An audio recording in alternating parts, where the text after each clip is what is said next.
आज की फिल्म की कहानी है वह एक 17 साल की लड़की सिया की, जो कि उत्तर प्रदेश के देवगंज गांव में रहती है। उसका परिवार बहुत ही गरीब है। उसके परिवार में उसके पापा शिखर, उसकी मम्मी श्वेता, उसका छोटा भाई सूरज और उसकी दादी रहते हैं। और मूवी की शुरुआत में हम सिया को देखते हैं जो अपने छोटे भाई सूरज को कहानी सुना रही थी। सुबह उसकी माँ उसको गेहूँ पिसवाने के लिए भेजती है और वह साथ में अपने भाई को भी लेकर जाते हैं स्कूल छोड़ने के लिए। स्कूल छोड़ने के बाद जब वह जा रही होती है कि तभी उसका साइकिल का चेन उतर जाता है और वह अपनी साइकिल को ठीक ही कर रही होती है कि उसके पीछे 3 लड़के पड़ जाते हैं और जिनमें से एक विधायक का बेटा भी है। वे तीनों उसका मोटरसाइकिल से पीछा करने लगते हैं। यह देखकर तो सिया घबरा ही जाती है। फिर बीच में एक महेंद्र नाम का लड़का आ जाता है और इन तीनों लड़कों को रोक लेता है। सिया वहाँ से चले जाते हैं इस बात से अनजान कि उसका गेहूं गिर रहा है। महेंद्र उनसे पूछता है कि वे तीनों यहाँ पर क्या कर रहे थे। फिर वे वहाँ से चले जाते हैं। विधायक अरुण उदय का भाई जिसका नाम बच्चन है, जो सिया के पीछे पड़ा हुआ, तो उसके चाचा मिलने आते हैं। फिर उस घर से एक औरत निकलती है जो विधायक के लिए काम करती है। वह सुधा की माँ से जाकर बोलती है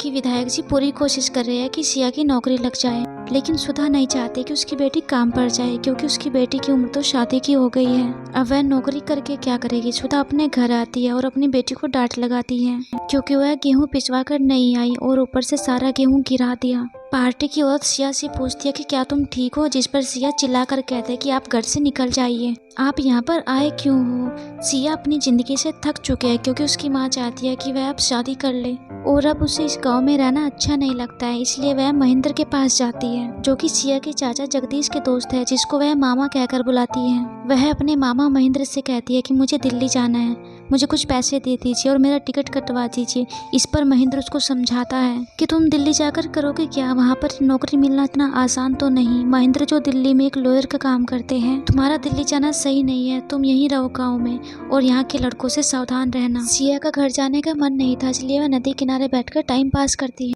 और जैसे ही वह घर लौट रही होती है तो विधायक के भाई की नज़र सिया पर पड़ जाती है और उसको घसीटते हुए जबरदस्ती अपनी कार में बैठा लेते हैं। अब सुबह से शाम हो गई है लेकिन सिया का कोई पता नहीं। महेंद्र भी सिया के घर पर ही है और उसके मम्मी पापा बहुत ही टेंशन में है। महेंद्र कहता है कि अब उन्हें पुलिस में कंप्लेन लिखवानी चाहिए, लेकिन सुधा कहती है कि अब थोड़ा इंतजार कर लो। और अब रात भी गुजर जाती है। अगले दिन पुलिस स्टेशन में महेंद्र और सिया के मम्मी पापा कंप्लेन लिखवाने के लिए आते हैं। महेंद्र इंस्पेक्टर से कहता है कि कल रात से सिया नहीं मिल रही है। इस पर इंस्पेक्टर कहता है कि लड़की किसकी गायब हुई है। इस पर महेंद्र कहता है कि शेखर जी की लड़की गायब हुई है। तो पांडे जी कहता है तो फिर तुम क्यों बीच में बोल रहे हो। वह बताती है कि महेंद्र मेरे देवर का दोस्त है और महेंद्र हमारे लिए हमारे परिवार जैसा ही है और दिल्ली में वकालत करते हैं। अब पांडे जी सिया के मम्मी पापा की बात सुनते हैं और उन्हें ये कहते हैं कि रिपोर्ट लिखवाने की क्या ही जरूरत है, बेकार में आपकी बदनामी होगी क्योंकि सुबह सबको पता ही चल जाएगा कि आपकी लड़की गायब हो गई है और मैंने सब कुछ नोट तो कर लिया है, अब आप अपने घर चले जाइए। इस पर महेंद्र कहता है कि प्लीज आप रिपोर्ट लिख लीजिए एक बार। इस पर वह कहता है अरे भाई जाइए यहाँ से। इस तरह एक दिन और बीत जाता है और पुलिस वाले बहाना मारते रहते हैं कि पुलिस अपना काम कर रही है।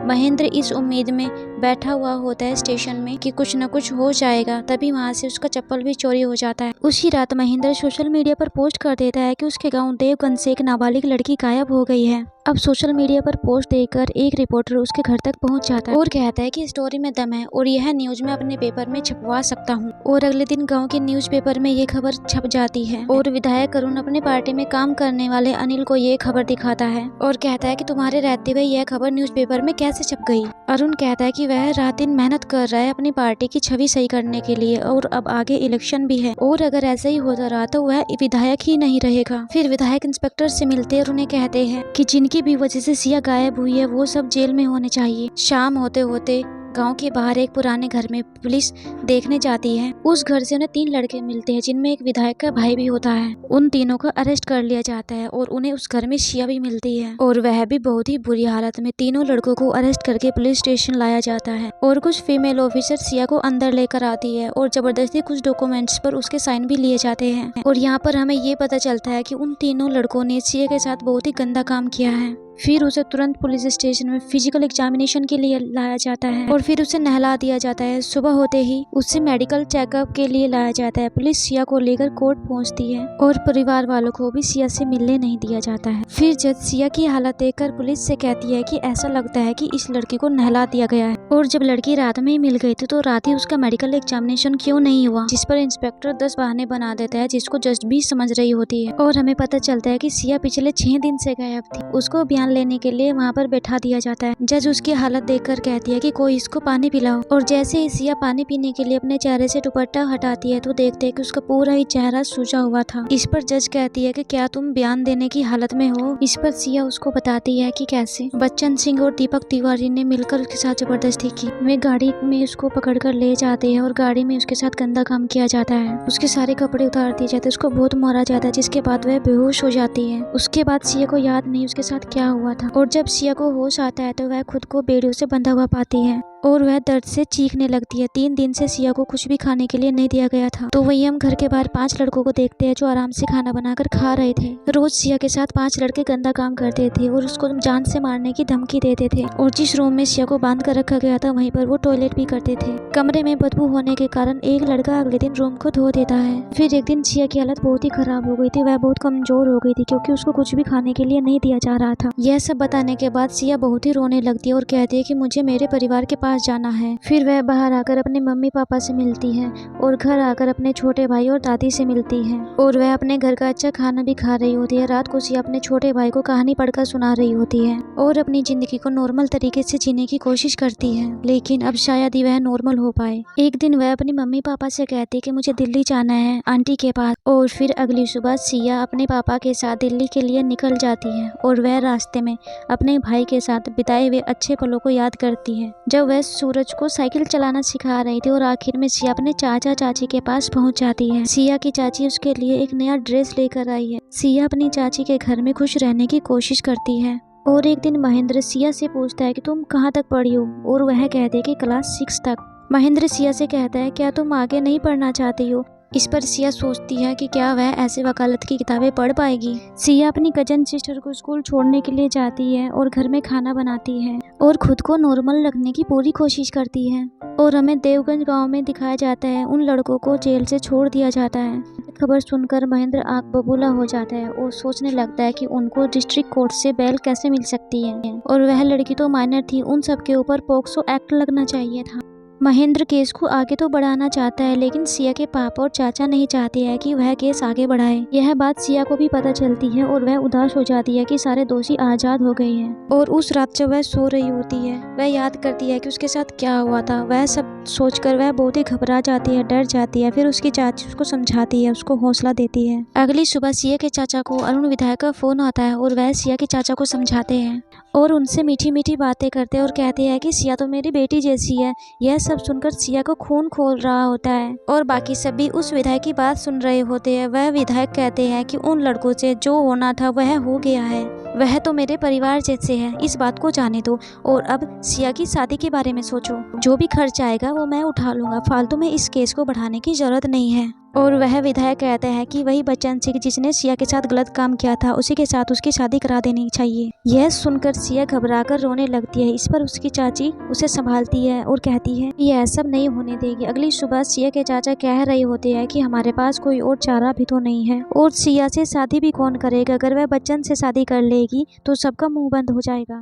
इस पर सिया की चाची कहती है कि वह ऐसा कभी नहीं होने देगी और सिया किचन से ही उन सब की बातें सुन रही होती है। सिया सीधे महेंद्र के पास जाकर गुस्से से पूछते हैं कि आखिर वह सब लड़के छूट कैसे गए और कहती है कि मुझे लड़ना है, मैं बाकी औरों की तरह चुप नहीं रहूंगी। इस पर महेंद्र उसे समझाता है कि लड़ाई इतना आसान नहीं होने वाला है, क्या तुम अपने पापा और चाचा की तरह पीछे तो नहीं हटोगी। वह कहती है मैं लड़ूंगी और हर चीज का सामना करूंगी। महेंद्र उसको एक कागज देता है और कहता है कि जो भी तुम्हारे साथ हुआ है वह सब मुझे इस कागज पर डिटेल में लिख कर दो।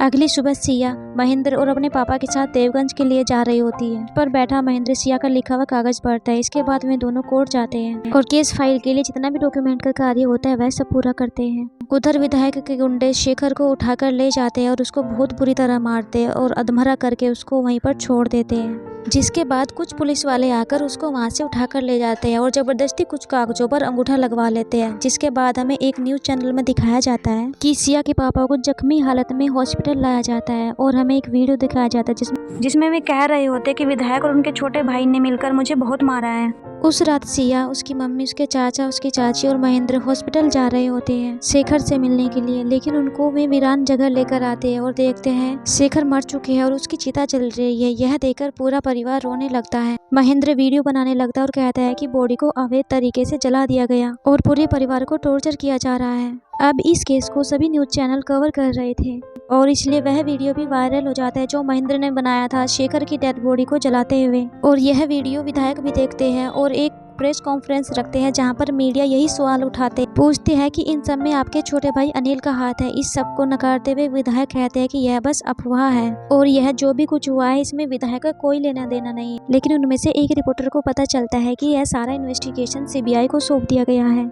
यह सुनकर तो विधायक का रंग ही उड़ जाता है। अब अगले दिन राज्य सरकार की ओर से एक सीबीआई टीम देवगंज के लिए आ जाती है और सीबीआई जब सिया से बात करती है, उससे सवाल पूछती है, तो सिया यहाँ पर अपने आप को अनकंफर्ट महसूस करती है। वे पूछते हैं कि एक रिपोर्ट में तो तुमने अरुण का नाम लिया है और दूसरी रिपोर्ट में तुमने बच्चन का नाम लिया है, आखिर तुम इल्जाम किस पर लगाना चाहती हो। यह सुनकर सिया वहाँ से उठकर बाहर चली जाती है और अपनी माँ के गले लगकर रोने लगती है। फिर से पूछताछ शुरू होती है, लेकिन इस बार उसकी माँ भी उसके साथ थी।